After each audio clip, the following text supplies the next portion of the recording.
When we observe our world, we can see that violence is everywhere present.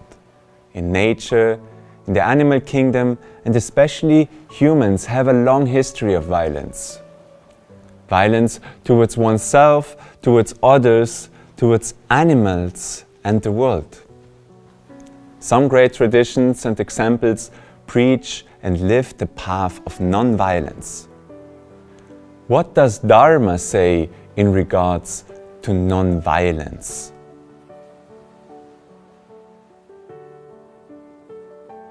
Jai Gurudev, my name is Swami Aniruddha, and in this video we will try to answer this question. Dharma is the underlying natural order of the universe, the essential nature of a living being and its means to spiritual support. We have spoken about dharmic knowledge, which speaks about what the purpose of life is and who am I, and the dharmic action, which tells us how we should live to fulfill the purpose of life, how we can realize ourselves and how we can sustain society. In the Padma Purana, one of the Hindu scriptures, 12 components of this cosmic law Dharma are presented. One of those concepts is Ahimsa, or better known as non-violence. That means that one should refrain from causing any injury to other living beings through thought, word and deed.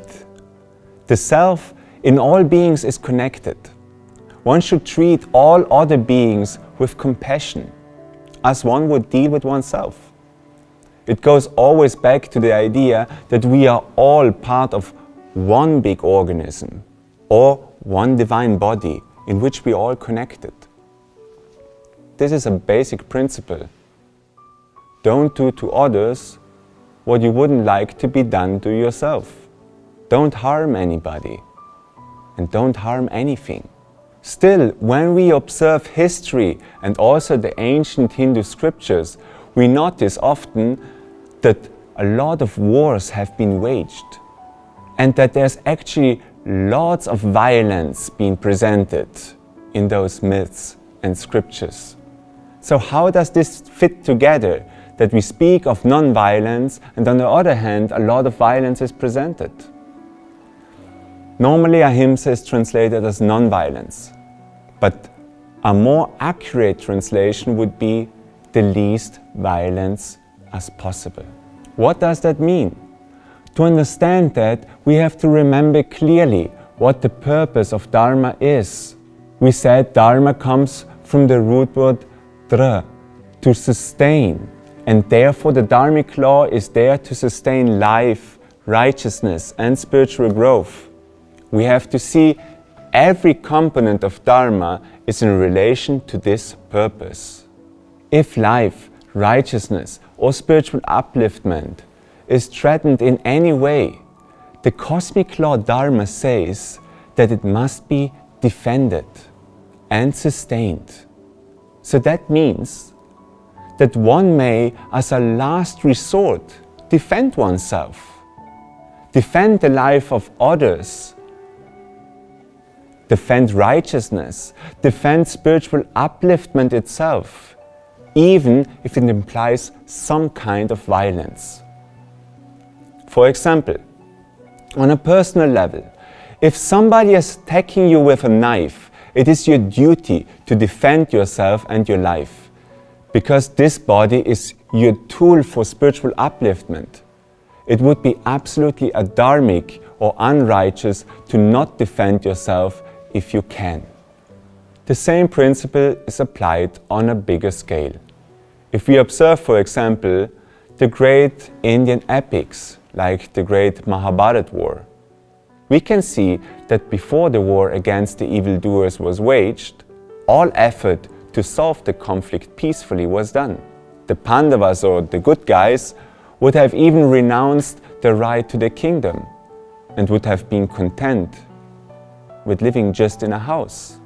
But the evildoers didn't agree to any truce and wanted the complete destruction of any opposition.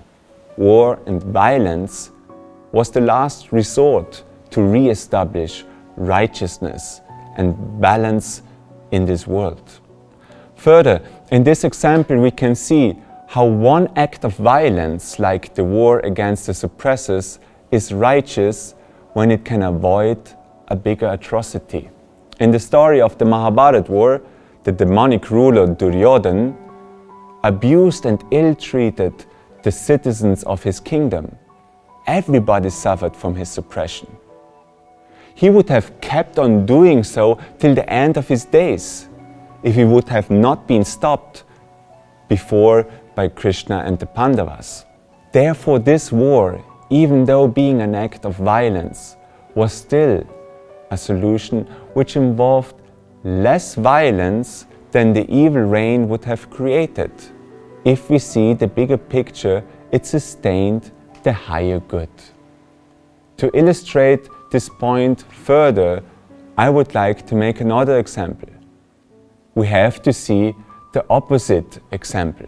If on the other hand, some madman goes into a supermarket and bombs himself together with some civilians, that act of violence is definitely not according to Ahimsa.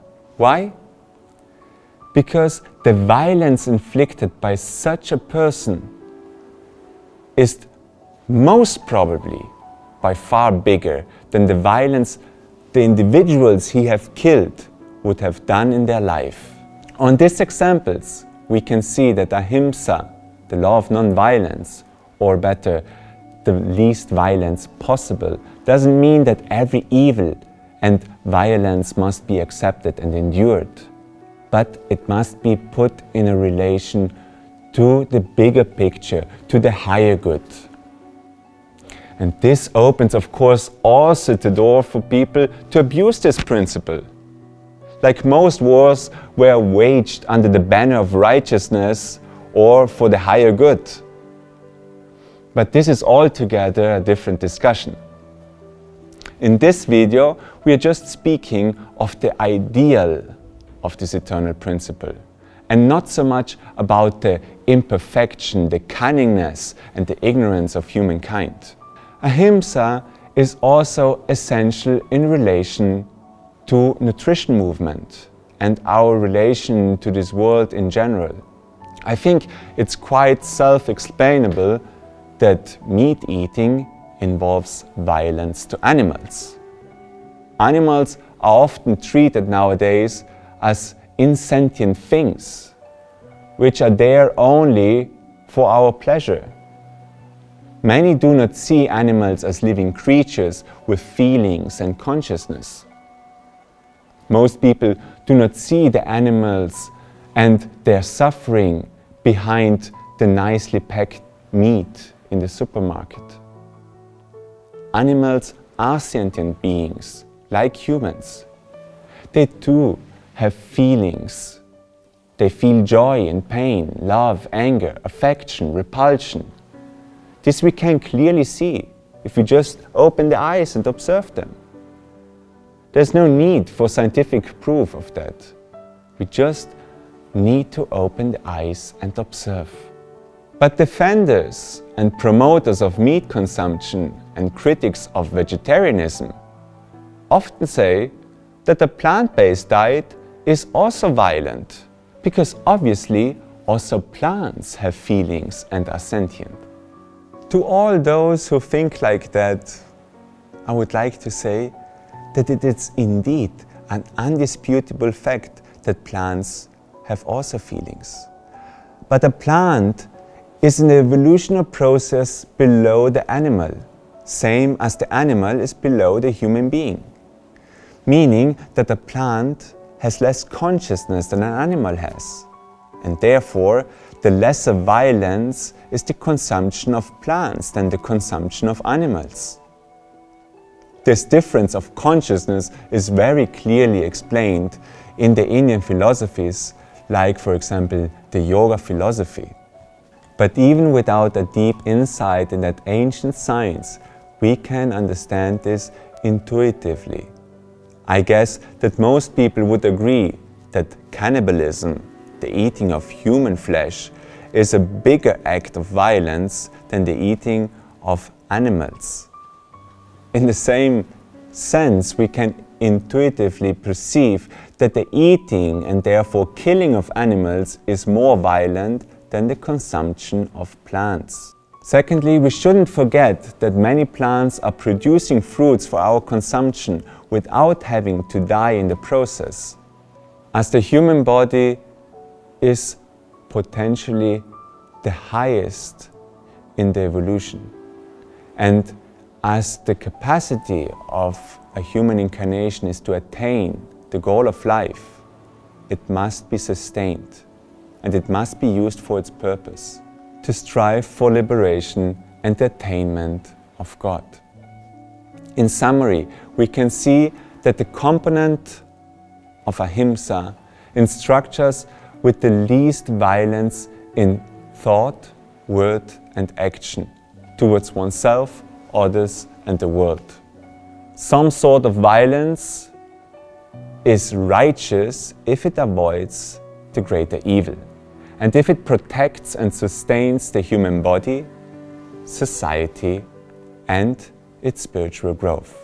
In the Mahabharata, one of the great epics, it is said that the eternal duty towards all creatures is the absence of malevolence towards them in thought, deed and word, and to practice compassion and generosity towards them. Jai Gurudev.